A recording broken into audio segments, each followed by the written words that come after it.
let's face it, this is not the worst thing you've caught me doing.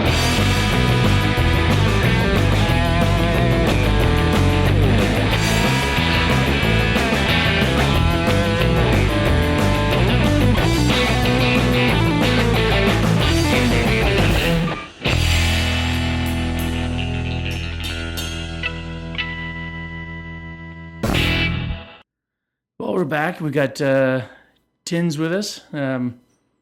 He was almost with us once before. Well, I was kind of here, Yeah. I was in the room. Should we even bring up Manchester United at this point with that horrific display? It's frustrating to be a Man U fan, that's for sure. It's I don't know. I guess the old proverbial. It can only get better. But Right. I think we've said that for how many years now? Since 2012. It's Well, I shouldn't say it. Since 2013, and Moyes didn't do what they thought. But yeah, it is what it is, I guess. Like that second goal, I don't think should have counted. But I didn't see any of the games, so I don't know. I just caught the comments of Ten Hag with the Harry Potter and references, and that sure didn't help him. So we'll see where that goes. Like I said, they haven't played well the first 3 games, that's for sure. no, I think they should have won the second game, Brighton. yeah, Obviously lucky to win the first, but so. You know, And Liverpool, I think they haven't beat Liverpool in 13 games. yeah. I wasn't expecting to beat them at all, anyways. But I wasn't expecting it to be 3-0. Although I think they have didn't they tie the record a couple of years ago for most goals against another team? It was like 7 or 8. Yeah. And the people that did that before was United. So, I don't know. You know what the worst part is? I've got a friend that, do you know Martin Slimming? Nope. No? He's an Everton fan. He sent me a message, and it was just this video. It looked like a news reporter, and they were talking about Man U and the comeback, and the guy in the other seat's just sitting there laughing that this is Man U's year. Like, yeah. And like, where's your team again? Oh, that's right. You're sitting in 20th, and you're making fun of us. He's like, we're used to it. We're always in the bottom. True. So that is what it is. All right. So yeah, enough of that. yeah. Enough of that subject. So when we were here before with Karen, we had a couple of beers, and we decided to do another one right after telling your story. Your story was great. The problem was we got so derailed that I couldn't use much of it, but I've got sections of it that are still good audio or whatever. It's tough when you have 5 people and you got 2 groups talking about 2 different things, and it just didn't work out well. Yeah, and the whole thing from our standpoint is we think it will work out, but like you said it just doesn't with that many voices. It just becomes noise, and and it's not a sit around the counter or the island and shooting the breeze and picking up all the conversation. You're getting bits and pieces, and so that's typical for things to go off the rails. Yeah, especially once a little bit of alcohol is involved. So, True. All right. So, do you want to kind of set the stage for what happened to you as a young child, and then we'll go straight into the audio, just so you don't have to retell the whole story. We'll just add that clip in, and from there we can talk about it afterwards. Sure. Right. So basically in 1972, so this September, so be a year now coming up, 52-year anniversary, so to speak. I was just, like I said before, on a dairy farm, and it was harvest time. So I remember my dad was in the field, my grandpa was unloading wagons, and there's we call it a 4-H wagon. It has an apron that goes around with an L bar that moves the load forward. Right.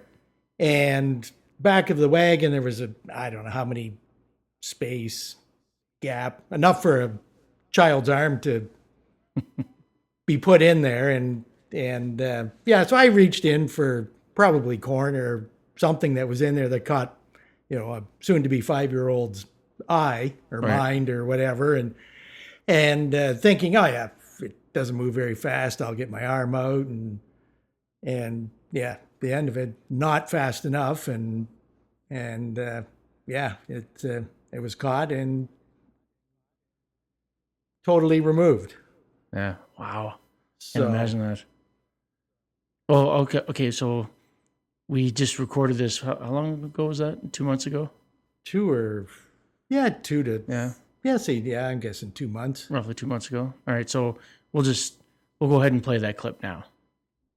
I was turning 5, Oh, wow.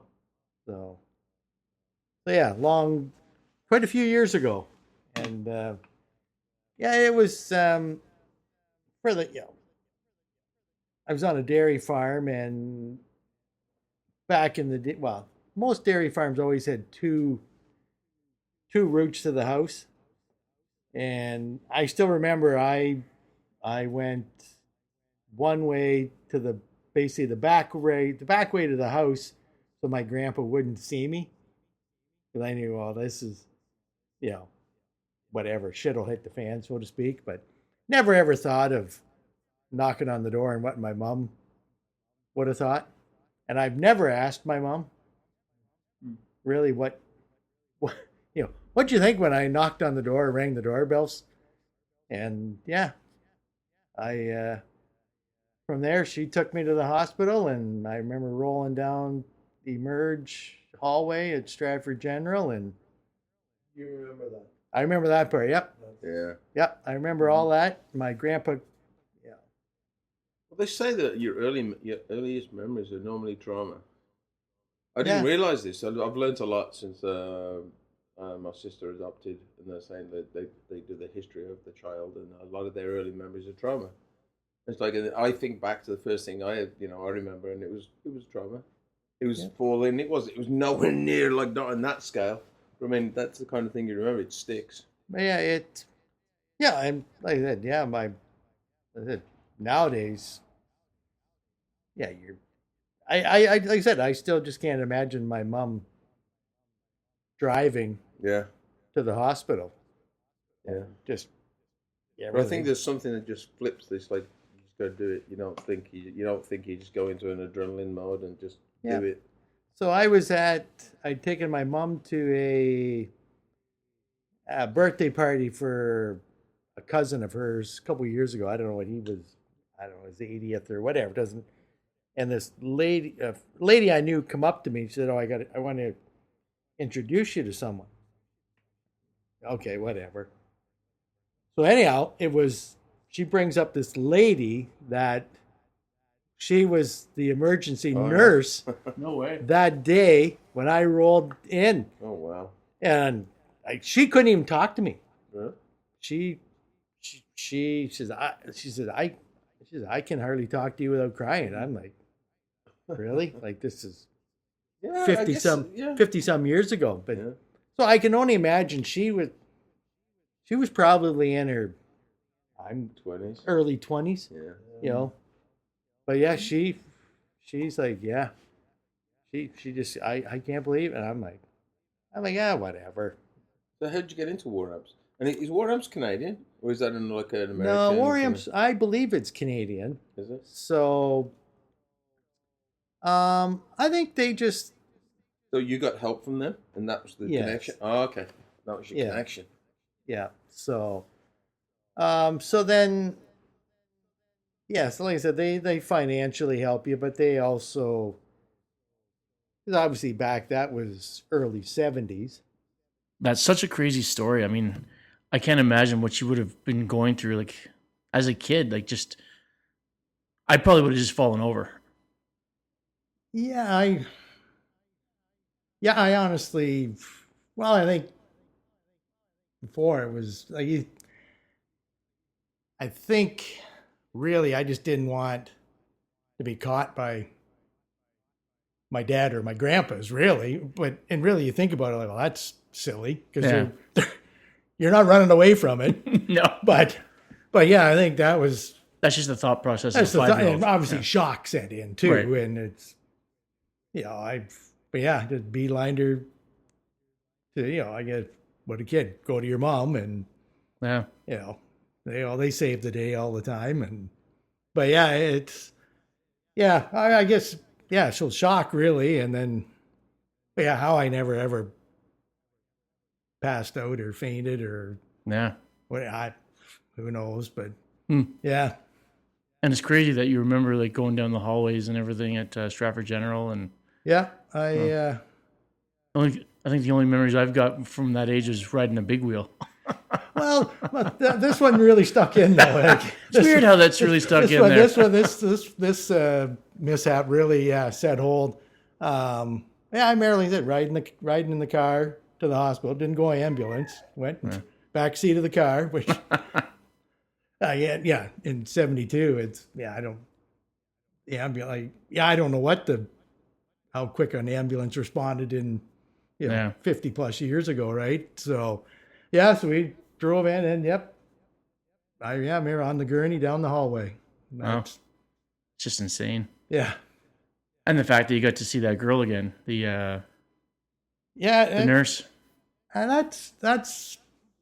that's one, like I said, she had somebody come up to me or to introduce us, and I had no idea who she was. And like I said, it was how she went out of her way to come see me again all these years later and how she said it was more, I don't want to say devastating, but really stuck in her mind probably more than mine. As a professional, I'm probably thinking early 70s, how many kids are coming in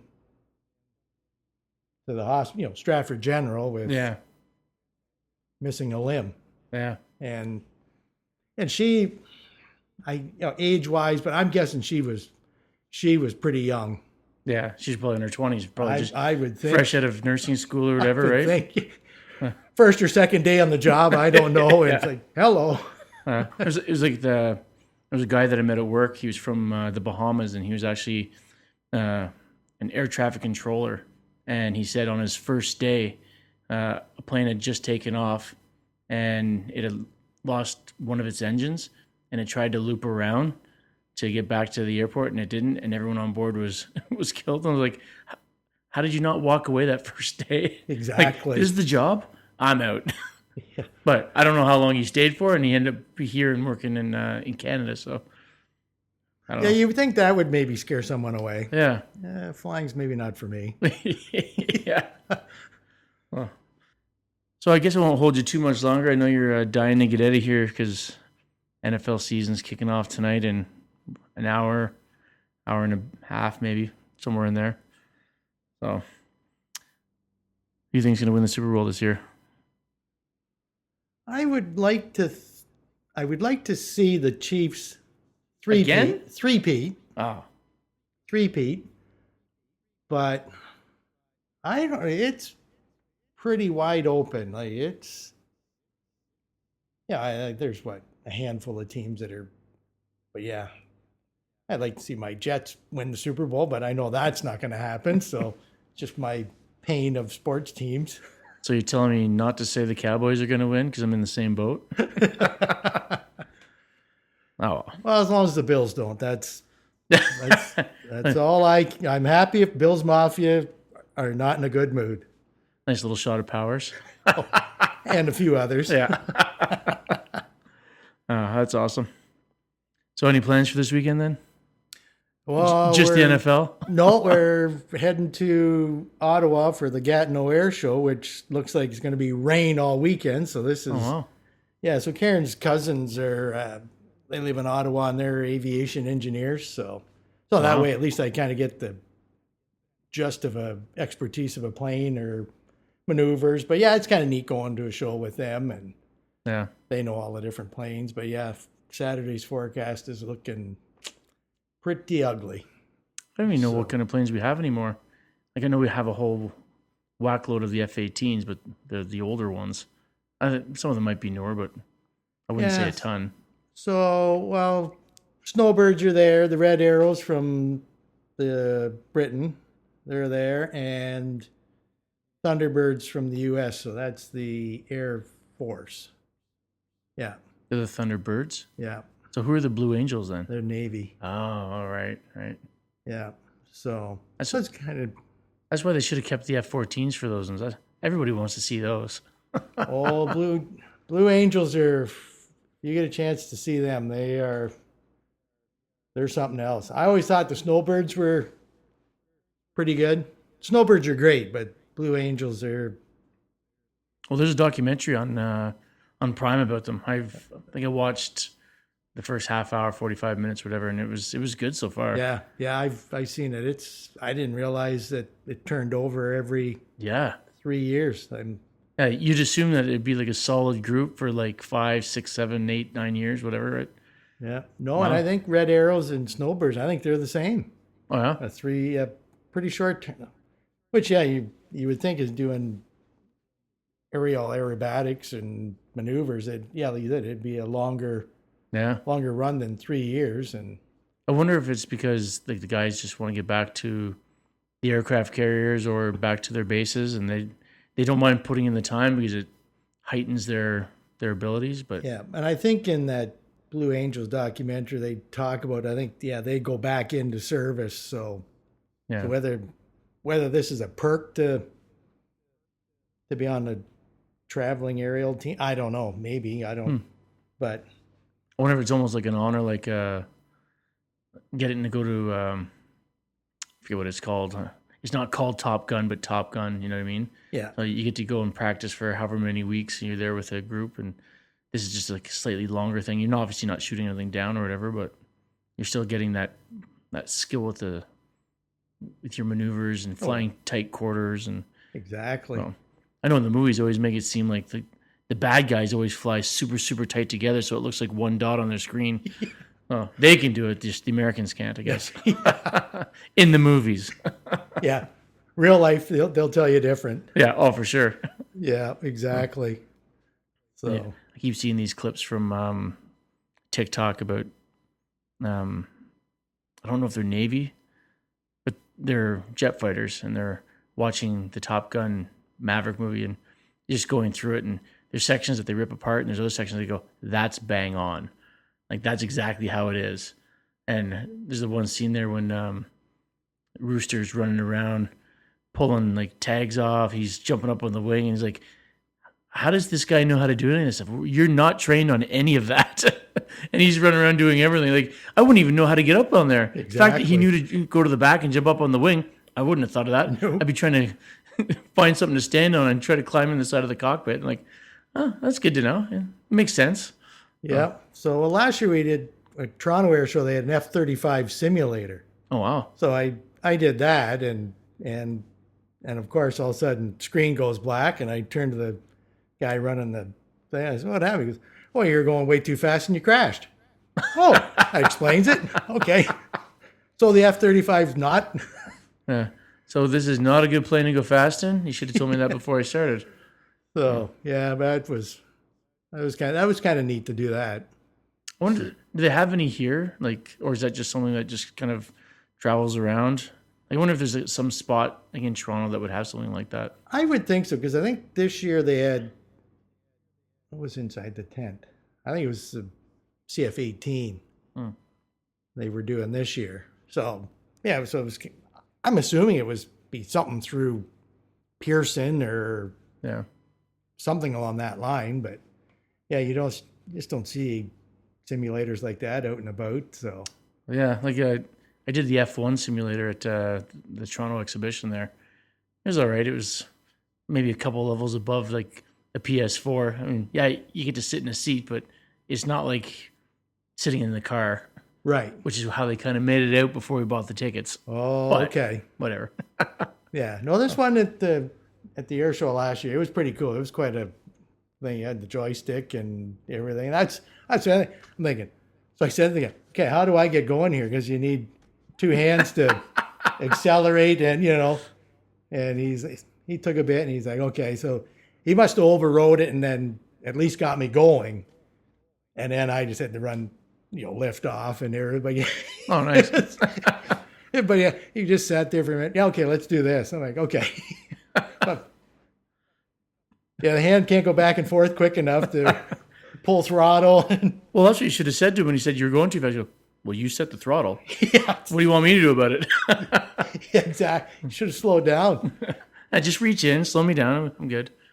It's funny. I remember, so before Alice and I got married, we'd do one of those marriage prep courses. Oh, what a wonderful time that was. But there was probably 30 of us in there, whatever, and we had to break off into small groups, and everyone had to say what they did. And one guy said pilot. So then afterwards, I was talking to him. I goes, so what airline do you fly for? He goes, well, I don't. I fly an F-18. I'm like, wow, that's an awesome job. Oh, yeah. Well, Yeah. but he didn't seem to care too much for the Top Gun movie at the time. So like this would have been back in the 2000s. So I mean, it was actually his wife to be that actually brought it up that anytime there's a movie where it involves planes, fighter pilots, whatever, he said she goes, he just tears them apart. He doesn't care for them. I'm like, well, yeah, I guess. I mean, it's gonna be like a race car driver watching Days of Thunder, going, yeah, it's not possible. Exactly. Exactly. Yeah. Wayne Gretzky watching a hockey movie, like, yeah. That's not. Yeah, or that looks fake, but I've done that. Yeah, for sure. All right. Well,